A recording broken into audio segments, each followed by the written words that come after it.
জয় জগন্নাথ। তো এটা জগন্নাথ রথ। আমরা জানি কি 48 বছর বোয়িং 747, যেটা ওয়ার্ল্ডের সব থেকে বড় প্যাসেঞ্জার বিমান হয়, ওর চাকাটা ভগবানকে সেবা দিচ্ছিল। কিন্তু এই বছর কেন কি আপনারা দেখতে পাচ্ছেন কি ভেতরে অনেক পুরনো হয়ে গেছিলো, তো আমরা 23 বছর থেকে রিপ্লেসমেন্ট খুঁজছিলাম।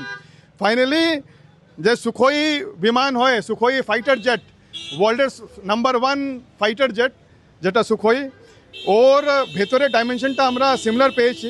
তো আমরা 4টে সুখোইর চাকা নিয়ে রিপ্লেস করেছি। কিন্তু আমাদের বৈদিক কালচারে আমরা ঝাড়ু থেকে নিয়ে সবাইকে, আমরা চটিকেও আমরা সবাইকে সম্মান দেই। আর যে আমাদের বলা হয় কি বৈকুণ্ঠ লোকে, ওখানে কিছু নির্জীব থাকে না, ওখানে সব আত্মা থেকে নির্ভীত, সব জীব থাকে। তো আমরা ওই স্পিরিটে বোয়িং 747কে আমরা আজকে রিটায়ারমেন্ট দিলাম। অলদো এটা 48 বছর সেবা করেছে।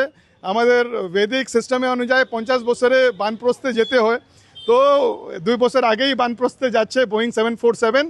এটাকে আমরা সহজে আমাদের ইসকন নিউ টাউনে যেটা মন্দির হবে ওখানে মিউজিয়ামে আমরা রাখবো।